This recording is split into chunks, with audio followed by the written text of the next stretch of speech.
At 66 years old, Evelyn Vance stood in a cold courtroom and watched 40 years of marriage vanish into a stack of bankruptcy papers. But what Richard and his young mistress didn't know was simple. They didn't know that a woman who builds an empire knows how to find its hidden doors. This story is about a worthless mill that became a trap for a man built on lies.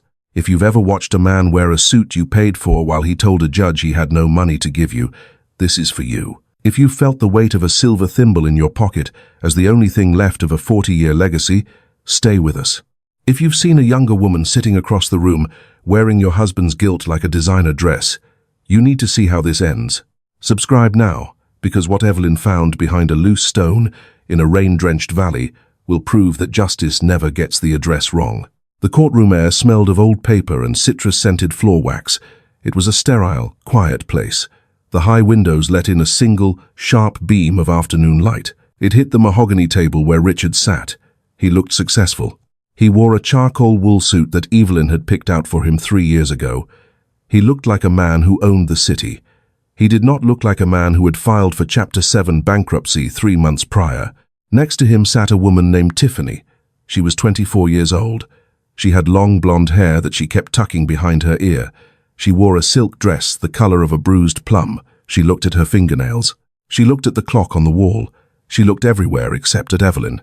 Occasionally, she would lean over and whisper into Richard's ear. Richard would nod. He would smile a small, private smile. Evelyn sat at the other table. She sat alone. Her lawyer had stopped answering her calls 2 weeks ago when the retainer ran out. She had no one to whisper to. She kept her back straight. She felt the hard wood of the bench pressing against her spine. It was a grounding pain. In her right coat pocket, her fingers traced the edge of a silver thimble. It was her mother's. The metal was cool. The tiny indentations on its surface felt like a secret language. The judge adjusted his glasses. He was an older man with tired eyes. He looked at the final decree. He looked at the financial statements Richard had provided. The documents showed a mountain of debt. They showed failed investments. They showed a life that had been spent into oblivion. The paperwork said that Richard Vance was a man with nothing left to give. The evidence of insolvency is clear, the judge said. His voice was flat. It was the sound of a man who had seen this 1,000 times. Richard's lawyer stood up. He was a tall man with a gold watch. He gestured toward a map spread out on the table. "My client is being more than reasonable, Your Honor," the lawyer said. "Despite his own dire financial straits, he is willing to vacate all claims to the Valley property." The lawyer pointed to a small, jagged shape on the map. It was a remote piece of land in the northern woods. It was a place where the roads weren't paved. It was a place where the rain never seemed to stop. On that land sat an abandoned stone mill. The roof had collapsed 20 years ago. The water wheel was a skeleton of rotted oak. "The mill is a ruin," Richard's lawyer continued. "It has no commercial value. It is, for all intents and purposes, a liability." He turned and looked at Evelyn. His eyes were like glass. "But it is a roof over her head. We believe this is a generous settlement for a woman of her age." Evelyn looked at Richard. For the first time all day, he met her eyes. There was no regret in his gaze. There was no memory of the 40 years they had spent building a life. He didn't remember the nights they had spent at the kitchen table. He didn't remember the logistics business they had started with one borrowed truck. He only saw a hurdle he had finally cleared. "Take it, Evelyn," Richard said. His voice was a low hum. "It's more than you're worth now." Tiffany giggled. She covered her mouth with a hand that sparkled with a new diamond. It was a small sound. It was the sound of a final betrayal. The judge looked at Evelyn. "Do you accept this distribution of assets?" Evelyn stood up. Her knees were stiff. She felt the weight of the room. She felt the eyes of the bailiff. She felt the silence of the empty gallery. She looked at the map. She saw the blue line of the creek that ran past the mill. She remembered the smell of wet moss. She thought of the silver thimble in her pocket. "I accept," Evelyn said. Her voice did not shake. It was clear. It was the voice of a woman who had spent 40 years managing the books of a multi-million-dollar company. It was the voice of a woman who knew that even a ruin has a foundation. Richard stood up quickly. He didn't wait for the judge to dismiss them. He grabbed his leather briefcase. He walked toward the double doors at the back of the room. Tiffany followed him. The sound of her high heels was a sharp, rhythmic tapping on the marble floor. It sounded like a countdown. Evelyn stayed at her table. She watched the ink dry on the signature line. The V in Vance was sharp and deep. It was the last time she would use that name, with any sense of belonging. The courtroom began to dim as the sun moved behind a cloud. The lawyers packed their bags and left without looking back. She was alone in the silence. She reached into her pocket and pulled out the thimble. She set it on the mahogany table. It looked small against the vast expanse of polished wood. It looked like a period at the end of a very long sentence. She thought about the mill. Richard called it a ruin. He called it worthless. But Richard had always been a man who looked at the surface. He looked at the paint. He looked at the shine. He never looked at the bones. He never looked at the things that were built to last. Evelyn picked up the thimble and put it back in her pocket. She felt a strange, cold, calm settling over her. It was the calm of a person who had hit the bottom and found the floor was made of stone. She walked out of the courtroom and into the bright, noisy city. The traffic was a roar. The people were a blur. She kept walking until the buildings grew shorter and the trees grew taller. She didn't look back at the office building with the Vance name on the top floor. She didn't look back at the life she had built for a man who didn't deserve it. She walked toward the valley. She walked toward the rain. She didn't look back. Evelyn Vance, 66 years old, pulled her sedan to the shoulder of the highway. The city skyline was a jagged grey silhouette in her rearview mirror. The sun was low and orange. It looked like a coin sliding into a slot. She turned off the engine and listened to the ping of the cooling metal. She was 66 and her entire life fit into 3 cardboard boxes in the back seat. She looked at her hands. They were thin and steady. They were the hands of a woman who had spent 40 years building a kingdom for a king who didn't exist. She had been 24 when she signed over the deed to her father's small farm. It was the only thing she owned. She used the money to buy a single freightliner with a rusted grille and a temperamental engine. She spent the first 3 years of her marriage sleeping in the passenger seat of that truck. She learned to read a map by the light of a flickering dashboard. She learned how to change an alternator in a snowstorm in Nebraska. Richard was the face of the company. He had the handshake and the loud laugh. Evelyn was the engine. She spent the 1980s sitting at a kitchen table that smelled of pine sol and diesel. She managed the manifests for a dozen drivers, while her own dinner grew cold. She found the tax loopholes that saved them $50,000 in a single quarter. She didn't buy a new coat that winter. She bought more tires. When the company moved into its first real office, she was the one who scrubbed the floors. She painted the walls a soft cream color because she thought it would make the drivers feel at home. She worked 18-hour days during the expansion of '92. She developed the routing software on a computer that hummed like a beehive. Richard took the credit during the board meetings. He told the investors he had a natural instinct for logistics. Evelyn sat in the back of the room and took the minutes. She remembered a night in October. The air was crisp. They had just secured their first $1 million contract. Richard had bought a bottle of expensive champagne. They sat on the floor of their empty new warehouse. He had looked at her with eyes that seemed full of worship. He told her she was the only reason he was a man worth knowing. He promised her that everything he built was hers. He said they were a team that couldn't be broken. She had leaned her head on his shoulder and watched the moon through the high windows. She believed in the equity of effort. She believed that a lifetime of building meant a lifetime of belonging. In her final years at the house, her routine was a clockwork of quiet service. She woke at 5 in the morning. She ground the coffee beans in the kitchen with the marble counters. She liked the way the light hit the oak trees in the backyard. She would prepare Richard's breakfast and lay out his vitamins.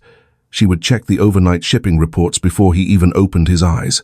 She spent her afternoons tending to the rose bushes he liked. She pruned them until her fingers bled.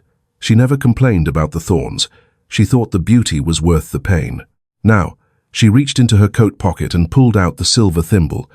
It was the only thing she had taken from the house that wasn't a garment or a tool. Her mother had used it for 50 years. The metal was worn smooth in some places and sharp in others. It was a small, heavy weight in her palm. It was the tool of a woman who knew how to mend things. It was the tool of a woman who understood that small, repetitive actions create something that lasts. She looked at the box on the passenger seat. It contained her old bookkeeping ledgers from the early years. Richard had told her to throw them away a decade ago. He said they were clutter. He said The past didn't matter. Once you arrived at the future. Evelyn had kept them anyway. She had hidden them in the back of the cedar closet. She didn't know why then. She just knew that numbers were the only truth she could trust. A number didn't lie to you because it found something younger. A number didn't file for bankruptcy to hide its heart. The silence in the car was absolute. There were no phone calls. There were no texts from the children she had helped Richard raise from his first marriage. They had stopped calling the day the lawyers arrived. They had taken Richard's side because Richard had the beach house and the boat. They had called her practical and resilient. They had said she would be fine because she had always been the strong one. Evelyn put the car in gear. She felt a sharp, stabbing pain in her lower back. It was a reminder of the years spent hunched over desks and engine blocks. She didn't reach for a pill. She reached for the steering wheel. She had 400 miles to go. She had a tank of gas and a silver thimble. She drove away from the city. She drove toward the valley where the stone mill sat in the rain. She thought about the way a mill works. It takes something raw and hard and grinds it down until it is useful. She thought about the grain. She thought about the stone. She was the stone. The law office of Sterling and Cross sat on the 42nd floor, overlooking a city that Evelyn had helped build. The walls were lined with books that looked like they had never been opened. The air was chilled by an invisible cooling system. Richard sat across from her, flanked by 3 men in identical navy suits. He looked at her with a soft, manufactured pity that made her skin crawl. Tiffany sat in the corner, scrolling through a digital catalogue of Italian furniture. "We're just being realistic, Evelyn," Richard said. He reached across the table as if to touch her hand, but she pulled back. "At your age, you can't manage the stress of a global logistics firm. You've worked so hard. You deserve a rest." He pushed a thick stack of papers toward her. The staples looked like tiny silver teeth. He spoke about the bankruptcy as if it were a natural disaster, like a flood or a fire that no one could have prevented. He called it a clean break. He said he was protecting her from the debt he had carefully manufactured in the dark.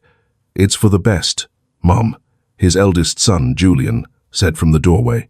He didn't come inside. He leaned against the frame and checked his watch. "We're worried about you. This is the only way to keep the creditors from taking everything." Tiffany looked up from her phone. She smiled at Richard, a quick, sharp flash of white teeth. "The new place in the valley is so quiet," she said. "You always talked about wanting peace and quiet, didn't you, Evelyn?" The lead attorney cleared his throat. He began to read the distribution of the Vance estate. The words fell like stones into a deep well. Evelyn watched Richard's face. He wasn't looking at the documents. He was looking at a smudge on the glass table. He seemed bored by the destruction of her life. The mansion to the trust, the investment accounts to the trust, the logistics fleet to the new holding company. While they exchanged practiced looks of concern, Evelyn received what they called the residual legacy, a crumbling stone mill and 20 acres of vertical forest. "You're not getting nothing," Richard whispered. He leaned in, his breath smelling of expensive coffee and peppermint. "You're getting a property. Most women your age would be grateful for a roof that's already paid for." Evelyn picked up the fountain pen. Her fingers were cold, but they did not shake. She looked at Julian. He was busy answering an email. He didn't look back. She looked at Richard. He was already standing up, buttoning his jacket, preparing for a lunch celebration she wasn't invited to. "I gave you 40 years, Evelyn said. Her voice was a dry leaf on pavement. Richard paused at the door. He didn't turn around. He looked at his reflection in the polished wood of the doorframe. 4 years is a long time to string someone along, he said, his voice dropping the mask of concern for just a second, even if she was essentially just the help. Tiffany giggled and took his arm. They walked out into the carpeted hallway. Their laughter was muffled by the heavy doors, but Evelyn could still feel the vibration of it in her teeth. She sat alone at the massive table. The attorneys had already disappeared into the back offices. The cleaning crew would be here in an hour to wipe away her fingerprints. She reached into her pocket and gripped the silver thimble. The metal was hard. It was real. It was the only thing in the room that wasn't a lie. She looked at the signature on the final page. It looked like a scar. She stood up and walked toward the elevator. The doors slid open with a soft, mechanical sigh. She stepped inside and watched the numbers count down. 42, 30, 15, ground. She walked through the lobby and out into the street. The wind caught her coat. She didn't have a car anymore. She had a bus ticket and a key that looked like it had been buried in the earth for a century. She felt the city pressing in on her, all the steel and glass she had helped pay for. She didn't cry. The motel room was a box of beige shadows and the smell of industrial lemon bleach. It sat 50 feet from the edge of a highway that hummed with the sound of people going somewhere else. Evelyn sat on the edge of the bed. The mattress groaned under her weight. It was a soft, defeated sound. She did not take off her coat. The heater in the corner clicked and hissed, but the air remained thin and cold. It was the kind of cold that lived in the walls, of places where people only stayed for a night. She opened her purse and emptied the contents onto the floral bedspread. She moved slowly. She organized the coins into neat stacks. She smoothed out the paper bills. She had $48.12 left in the world. This was the remainder of a life spent building a multi-million-dollar logistics empire. It was not enough for a week of groceries. It was not enough for a tank of gas in a car she no longer owned. It was exactly enough to remind her of how far she had fallen. She took her phone out of her pocket. The screen was cracked across the bottom right corner. She pressed the home button. The light was blinding in the dim room. There were no missed calls. There were no new text messages. The last communication was an automated alert from a pharmacy. It told her that a prescription was ready for pickup. It was a prescription she had no way to pay for now. She looked at the contact list. She saw Julian's name. She saw Richard's name. They had looked at her like a problem that had finally been solved. Barnaby sat at her feet. He was an old golden retriever mix, with a face that had turned entirely white over the last 3 years. He had been a gift for Richard's 50th birthday. Richard had called the dog a nuisance once the puppy energy faded. He had wanted to leave Barnaby at a shelter when they moved out of the mansion. Evelyn had put the dog in the back of the car before Richard could protest. Now, Barnaby rested his heavy head on her knee. He sighed. His breath was warm against her skin. He did not care about the bankruptcy. He did not care about the charcoal wool suits or the Italian furniture. He only cared that she was still there. Evelyn reached into her pocket and pulled out the silver thimble. She set it next to the stacks of coins. It looked like a tiny, armored helmet. Her mother had used it to sew the hem of Evelyn's wedding dress. She had used it to repair the work shirts Evelyn wore during the first years of the trucking business. It was a tool of preservation. It was a tool of repair. She picked it up and slid it onto her middle finger. It fit perfectly. It felt like a small, cold weight of authority. She looked at the key on the nightstand. It was heavy and made of iron. It didn't look like a modern house key. It looked like something that belonged to a different century. Richard had tossed it onto the mahogany table as if it were trash. He had laughed when he said the mill was her inheritance. He thought he was giving her a grave. He thought the valley was a place where old things went to be forgotten by the world.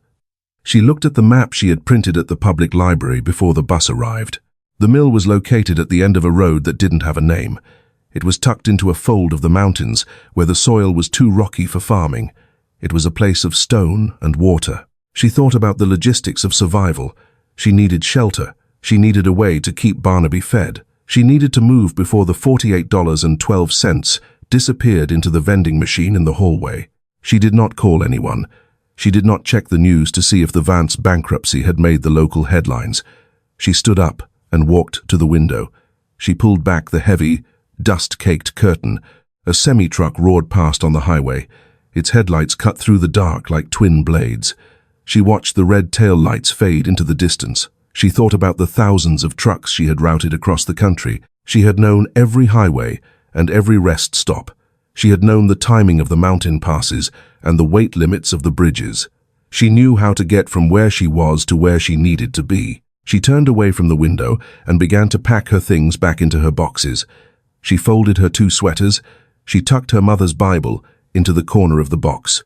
She put the silver thimble back into the velvet pouch in her coat. She looked at Barnaby. He stood up and wagged his tail once. It was a slow, rhythmic movement. He was waiting for the next command. "We aren't staying here," Evelyn said to the empty room. Her voice was quiet. It was the first time she had spoken since the courtroom. The sound of her own voice surprised her. It was still there. It had not been seized by the creditors. She picked up the heavy iron key. She felt the ridges of the metal against her thumb. Richard thought the mill was a liability. He thought it was a pile of useless rocks in a rain-drenched valley. But Evelyn knew about stones. She knew that if you place them correctly, they can hold up the world. She knew that water, if given a path, can turn a wheel. She walked out of the room and left the keycard on the dresser.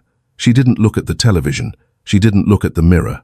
She walked toward the bus station with an old dog and a box of ledgers. She moved toward the only thing the law said was hers. She was going to the valley.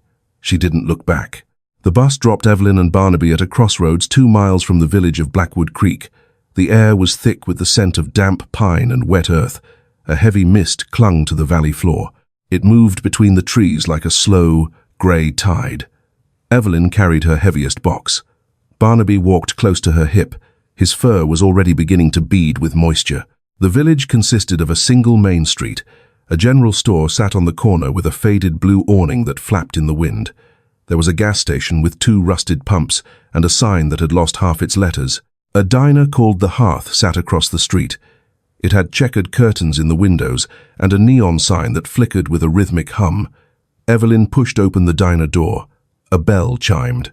The heat inside was thick and smelled of frying onions and coffee. A few men in flannel shirts sat at the counter. They stopped talking when she entered. An old man in a stained cap sat in the corner booth. He watched her as she walked toward the counter. The waitress was a woman in her 50s, with grey hair tied in a tight knot. She didn't ask for an order. She looked at Evelyn's face. She looked at the silver thimble hanging from a cord around Evelyn's neck. Evelyn had moved it from her pocket to her collar for safekeeping during the bus ride. "You're Arthur's daughter," the waitress said. Her voice was a soft rasp. "The one who went to the city?" Evelyn went still. She hadn't been in this valley in 40 years. "How did you know?" The old man in the corner spoke up. "Arthur told us to watch for a woman with a silver thimble. He said you'd come eventually after Richard passed. He said the city wouldn't keep you forever." "Richard isn't dead," Evelyn said. "He is to this valley," the old man replied. He stood up. He was tall and moved with a slight limp. "I'm Silas. I looked after the mill for your father until the taxes got too high. I've been keeping the key greased." Silas walked to the window and pointed toward the ridge. "The road is washed out a mile up. You'll have to walk the rest. The mill is still standing, but the woods have been trying to take it back for a long time." Evelyn thanked them and stepped back out into the rain. She followed the narrow track that led away from the village. The pavement gave way to gravel. The gravel gave way to mud. The trees grew tighter around the path. Large ferns brushed against her legs. Barnaby led the way. He didn't hesitate at the forks. He moved as if he were following a scent he had known his entire life. They reached a bend in the creek. The sound of rushing water grew louder. It was a deep, churning roar. Then she saw it. The stone mill rose out of the mist like a jagged tooth. Huge vines of ivy had climbed the walls and pulled down the wooden gutters. The great water wheel was half submerged. Its oak blades were black with rot. The roof over the main bay had collapsed, leaving a skeletal frame of beams pointed at the sky. The windows were dark. Some were shattered. Others were boarded up with grey plywood. It didn't look like a home. It looked like a monument to things that had been abandoned. Evelyn walked up the stone steps. They were slick with moss. She took the heavy iron key from her pocket. The metal felt ice cold. She fit it into the lock. It didn't turn at first. She leaned her weight into it. She felt the mechanism groan. And then click. The door swung inward. The air that rushed out was stale and smelled of wet stone and ancient dust. Evelyn stepped inside. Barnaby followed her and immediately shook the water from his coat. The sound echoed in the high, empty space. A single beam of light came through a hole in the roof. It illuminated a massive wooden gear system covered in cobwebs. She walked to the center. Her boots left prints in the thick dust. She looked up at the rotting beams. She looked at the water dripping from the ceiling into a pool on the floor. Richard had called this a ruin. She looked at the walls. They were 2 feet thick. They were made of granite blocks that had been cut by hand 100 years ago. They were solid. They were unmoving. Evelyn set her box down on a heavy oak table. She reached into her pocket and touched the thimble. "We're home, Barnaby," she whispered. The dog sat down and rested his chin on her foot. The door clicked shut. The first morning in the mill was a study in grey. The air was so heavy with moisture that it felt like breathing through a damp cloth. Evelyn woke on a pile of old grain sacks she had dragged into the corner. Her right knee was locked tight. When she tried to straighten it, the joint made a sharp, dry sound like a snapping twig. Her lower back throbbed with a rhythmic, pulsing heat. She sat up slowly. She gripped her shins until the blood returned to her feet. She did not have a mirror, but she could feel the deep lines of exhaustion carved into her face. She began her routine at 6 o'clock. She didn't have electricity, but she had the habit of 40 years. She used a rusted bucket to carry water from the creek. The metal handle bit into her calloused palms. Each trip took 10 minutes. The path was steep and slick with wet leaves. By the third trip, her breathing was ragged. Her lungs felt small in her chest. She used a handful of dry moss and a few splinters of oak to start a small fire in the stone hearth. She watched the smoke rise into the rafters. She spent the afternoon scavenging. She found a heavy roll of plastic sheeting in the cellar. It was covered in the dried husks of dead beetles. She dragged it up the stairs, one step at a time. She used a hammer she had found in the debris to tack the plastic over the largest hole in the roof. Every time she swung the hammer, a jolt of pain traveled from her wrist to her shoulder. The skin on her knuckles was cracked and red from the cold. She didn't stop until the light began to fade. Silas arrived as the sun dipped behind the ridge. He didn't knock. He simply appeared in the doorway carrying a cast-iron kettle and a bundle of seasoned applewood. He set them down on the oak table. He looked at the plastic sheeting on the roof, and then at Evelyn's hands. He didn't ask if she was okay. He didn't offer a platitude. He told her that the applewood burned slow and smelled like summer. He told her that he had lost his wife, Martha, 5 years ago. He said the silence in his own house was sometimes louder than a thunderstorm. He left without waiting for a thank you. He walked back down the trail with a heavy, rhythmic limp. That night, the storm returned. It was not a gentle rain. It was a deluge that shook the stones of the mill. The plastic sheeting she had worked all day to install tore away in a single, violent gust of wind. The water poured back into the main room. It soaked her grain sack bed. It extinguished the small fire in the hearth. Evelyn retreated to the corner where the stone was driest. She pulled her coat tight around her shoulders. She pulled her phone from her pocket. The screen stayed black for a long moment before flickering to life. In the top corner, the words, "No service," stared back at her. There were no missed calls. There were no messages from Julian or Richard. She looked at the last text she had sent Julian 3 days ago. It was a simple, "I've arrived." There was no read receipt. There was only the empty white space of a conversation that had ended years before she realized it. She thought, "I cannot fix a leaky roof. I am 66 years old with $48.12, and I cannot fix a leaky roof." The math beyond that was too large to look at directly. She thought about the motel room. She thought about the city. She thought about the way Richard's voice had sounded when he called her the help. The cold settled into her bones and refused to leave. Her hands were shaking so hard she had to tuck them under her armpits. She lay in complete darkness, listening to the rain drum on the roof, and thought, "This is where I die. Not today, but this is where it ends. This is what dying alone looks like." The stone floor felt like a tombstone. She closed her eyes and waited for the morning or the end, whichever came first. Barnaby moved then. He had been sleeping near the door, but he stood up and walked to her. He pushed his wet, cold nose against her cheek. He let out a low, frustrated huff and began to dig at the floorboards. He wasn't looking for a place to sleep. He was focused. He was insistent. His claws made a frantic, scratching sound against the wood.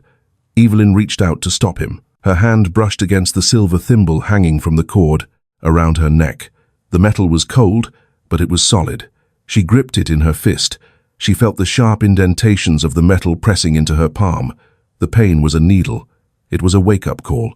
She stood from her wet mattress. She looked at the hole in the roof where the rain was pouring in. She looked at the darkness. "I am not dying in this mill," Evelyn said. Her voice was a cracked whisper, but it filled the room. "I am not dying because a man decided I was worthless." She grabbed the rusted bucket. She walked back out into the rain to catch the leaks. She didn't care about the pain in her knees. She didn't care about the math. She moved because the alternative was a silence she wasn't ready to accept. She kept moving. The scratching did not stop. Barnaby's claws clicked against the floorboards in the corner behind the heavy oak desk. It was the desk Richard had refused to move. He had called it a piece of junk and left it to rot in the damp air. Barnaby was whining now. It was a high, thin sound that cut through the rhythm of the rain. Evelyn knelt on the cold stone. Her knees sent a sharp, biting pain up her thighs. She ignored it. She pushed against the side of the desk. It didn't budge. It was made of solid, old-growth oak and weighted with decades of silence. She braced her shoulder against the wood and shoved. The desk groaned. It moved an inch, then two. A small section of the floorboard was missing its finish. It was a pale square in the darkness. Barnaby shoved his nose into the gap and snorted. Evelyn reached out. Her fingers brushed against a metal ring. It was recessed into the wood. She pulled. The board didn't move. She tried again, her face reddening with the effort. It was stuck fast by years of moisture and grime. She took the silver thimble from the cord around her neck. She looked at the desk. Near the bottom, there was a small, circular indentation. It was exactly the size of a woman's fingertip, or a thimble. She pressed the silver thimble into the hole. There was a soft, mechanical click.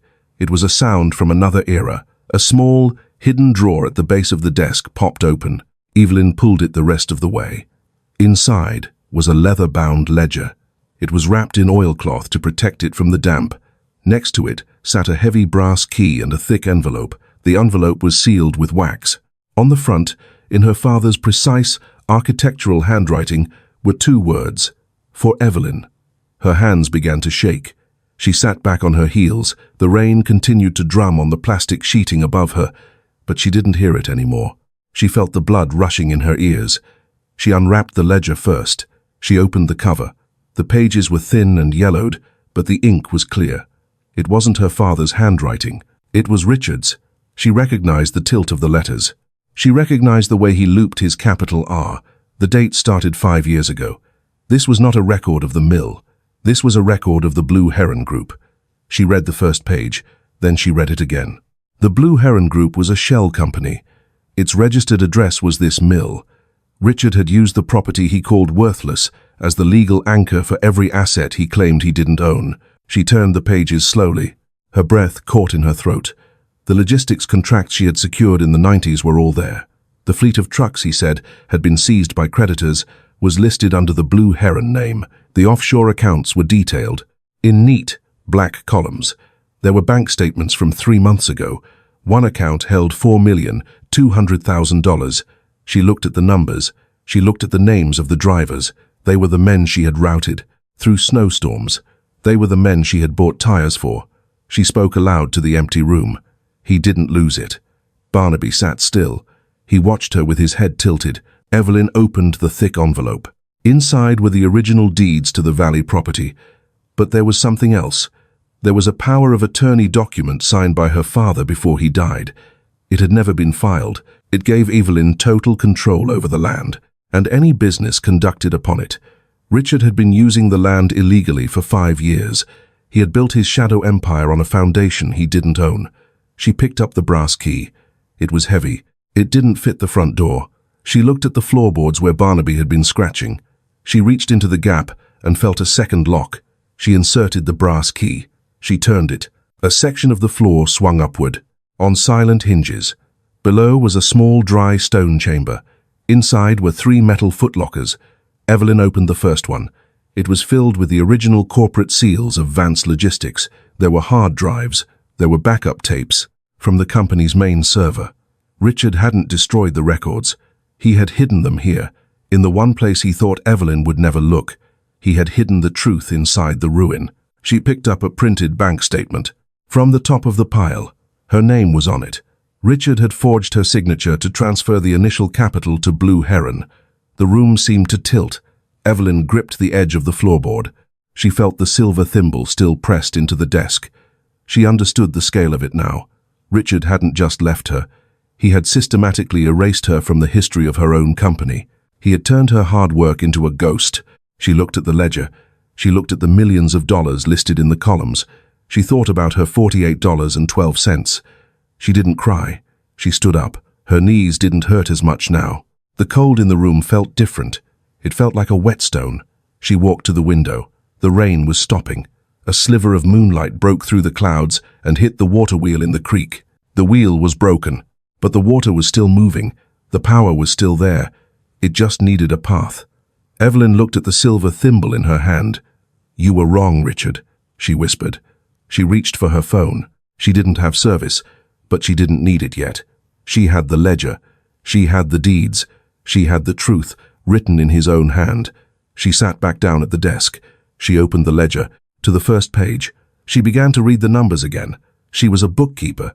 She knew how to find the missing cent. She knew how to follow the trail until it led to the person who stole it. The math was finally in her favor. The first 3 weeks were spent on the roof. Evelyn used a 6-foot iron crowbar to pry the rotted shingles from the rafters. The wood was soft and smelled of stagnant swamp water. She worked from dawn until her shadow stretched across the creek. Her hands tore and healed into thick, yellow calluses. She didn't buy new materials. She scavenged cedar planks from an old drying shed behind the mill. She pulled the rusted nails one by one with a pair of pliers. She straightened them on a flat stone, using a cobbler's hammer. She moved with a rhythmic, mechanical precision. She climbed the ladder Silas had left for her. She ignored the way her hips burned with every step. She laid the salvaged planks in overlapping rows. She hammered the straightened nails into the ancient oak beams. By the end of the first month, the plastic sheeting was gone. The rain no longer fell on the heavy oak desk. The interior of the mill grew dry and smelled of cedar and wood smoke. Next, she turned her attention to the great water wheel. It was choked with river silt and tangled branches. Evelyn waded into the cold water in a pair of rubber boots she found in the cellar. The current pulled at her knees. She used a handsaw to cut through the debris. She hauled the waterlogged wood to the bank, one piece at a time. Her muscles ached with a deep, throbbing heat. She felt the weight of her 66 years in every bone, but she also felt the strength returning to her shoulders. Silas arrived on Tuesdays and Thursdays. He brought a toolbox that smelled of machine oil and tobacco. He didn't ask for money. Evelyn had made him a proposal after their second meeting. She had seen the chaotic piles of receipts in the back of his clock shop. She told him she would organize 10 years of his business records in exchange for his help with the mill's machinery. Silas had agreed with a single, sharp nod. Together, they worked on the iron axle of the wheel. They scraped away 40 years of rust with wire brushes. They applied thick, black grease to the bearings. They used a winch to lift the heavy oak blades back into alignment. Evelyn spent her evenings at the desk. She balanced Silas's books by the light of a kerosene lamp. She also began a second ledger. This one was for herself. She documented every repair. She recorded every penny spent on nails and grease. She treated the restoration of the mill like a business expansion. She was no longer just a woman in a ruin. She was the manager of a site. She scrubbed the granite walls with a mixture of vinegar and sand. The grey stone began to reveal flecks of white quartz. The light from the windows no longer hit dust. It hit stone that looked like it had been polished by a jeweler. The transformation was slow and loud. The mill was filled with the sound of scraping metal and rhythmic hammering. Barnaby followed her from the roof to the creek. He watched the wheel with ears peaked. His coat had grown thick and shiny from the mountain air. He was no longer a city dog. He was a sentinel. By the second month, the wheel was clear. Evelyn stood on the bank with Silas. The sun was setting behind the ridge. The light turned the creek into a ribbon of moving bronze. Silas reached for the iron lever that held the wheel in place. He looked at Evelyn. She nodded once. The lever groaned. The gears inside the mill let out a deep, metallic shriek. Then, the great wheel shuddered. It moved an inch. It moved a foot. The water caught the first blade and pushed. The wheel began to turn. It was a slow, majestic rotation. The sound was a deep, rhythmic thrumming that vibrated through the ground. It was the heartbeat of the valley returning after 40 years of silence. The water falling from the blades caught the last of the sunlight. It didn't look like mud anymore. It looked like a curtain of liquid gold falling into the pool below.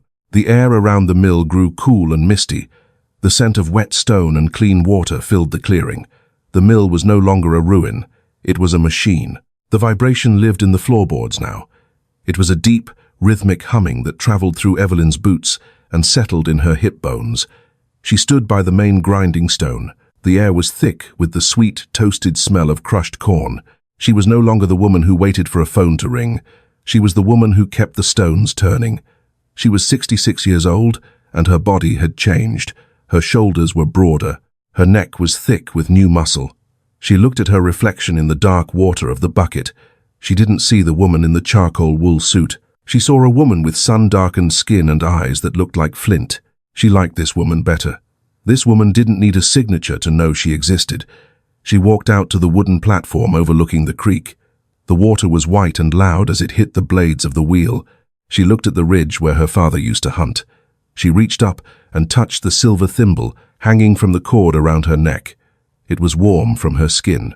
"I found the ledger, Dad," she said to the wind. "I know why you kept the mill." The wind moved through the pine trees. It was the only answer she needed. She understood now that her father hadn't left her a ruin. He had left her a fortress. He had left her a place where the truth could wait until she was strong enough to carry it. The community began to arrive without an invitation. Word had traveled through the village of Blackwood Creek. People spoke at the general store about the smoke rising from the mill chimney. They talked about the sound of the wheel turning. The first truck arrived on a Tuesday morning. It was an old Ford with a wooden flatbed. A man named Caleb hopped out. He had 2 burlap sacks of heirloom flint corn. He didn't ask if she was open for business. He looked at the turning wheel and then at Evelyn. "My grandfather said this was the best meal in the county," Caleb said. He adjusted his cap. "I've got 5 more acres ready to harvest if the stones are sharp." Evelyn didn't explain that she was a former logistics executive. She didn't mention the $4 million in the hidden account. She took the heavy sacks from his arms. She felt the silver thimble bounce against her sternum. She felt the weight in her shoulders. It was a good weight. It was a weight she chose. She ground the corn into a fine, pale gold powder. She took a small scoop for herself as payment. That was the old way. It was the toll. It was the first salary she had earned in 40 years that didn't have Richard's name on the check. By the end of the month, 3 more farmers had come. The waitress from the diner brought her cousin who needed wheat ground for a local bakery. The mill became a place of quiet commerce. People stayed to watch the wheel. They brought jars of honey and crates of winter apples. They sat on the stone steps and talked about the weather. Evelyn made space for them. She set out a bench made from a salvaged cedar log. She kept a pot of coffee on the hearth. She didn't lead the conversations. She listened. She heard the stories of the valley. She learned about the families who had stayed. One evening, she sat on the stone steps after the last truck had gone. The sun went down. The valley turned a deep, bruised purple. She felt a stillness in her chest that she hadn't felt in 40 years. It wasn't the absence of noise. It was the presence of a purpose. That belonged entirely to her. She looked at her hands. They were stained with the dust of the grain. They were the hands of a miller. She thought about the logistics empire she had built in the city. It felt small. It felt like a toy made of glass and ego. The mill was different. The mill was made of granite and gravity. She walked inside and closed the heavy oak door. She didn't lock it. She didn't need to. The valley knew she was there. The mountain knew she was there. She felt the vibration of the wheel through the soles of her feet as she lay down to sleep. It was a constant, steady pulse. It was the sound of a life that had finally found its rhythm. She was still here. The black SUV looked like a jagged piece of obsidian against the soft green of the valley. It moved slowly over the gravel, its tires crunching with a heavy, expensive sound. It stopped 10 yards from the mill's stone steps. Richard stepped out. He wore a camel hair coat and Italian leather loafers that were instantly ruined by the mud. He looked at the turning water wheel with a squint, as if the sight of something working offended him. Evelyn didn't stop grinding. She watched him through the open bay door. She didn't wipe the white dust from her forearms. She didn't fix her hair. She stood behind the heavy oak desk and waited. Barnaby stood beside her. He didn't bark. He let out a low, vibrating growl that stayed deep in his chest. Richard walked into the mill. He coughed at the smell of grain and old stone. He looked around the room, his eyes scanning the rafters and the restored gears. He didn't look at Evelyn's face first. He looked at the desk. "You've been busy, Evelyn," Richard said. He tried to smile. It was the same smile he used for shareholders. "The village is talking. They say you've turned this place into a real attraction." Evelyn didn't return the smile. "It's a mill, Richard. It does what it was built to do." Richard walked closer. He stayed on the dry part of the floor.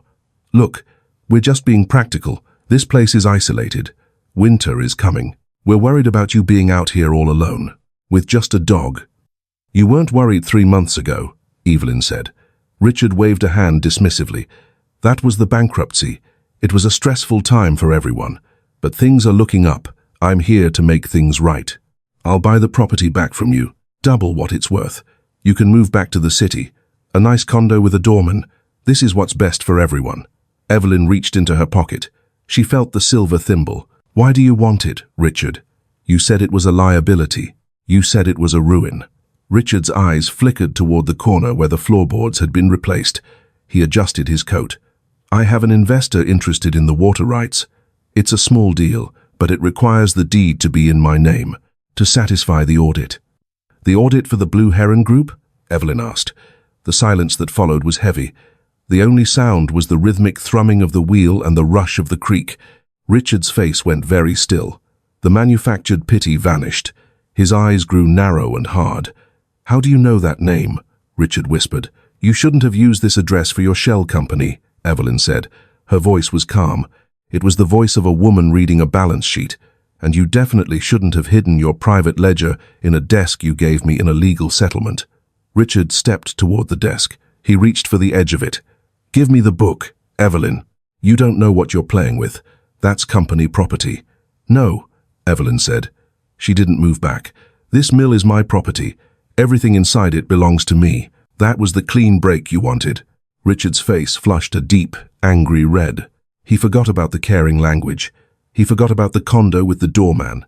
You think you can take me down with a notebook? I have a team of 20 lawyers. You have a broken-down mill and a stray dog. You're 66 years old and you have nothing.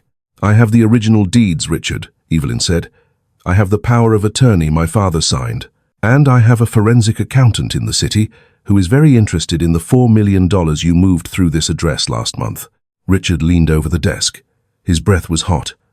I'll tie you up in court until you're 80. You'll die in this hole before you see a cent. Evelyn looked at him. She didn't see a king anymore.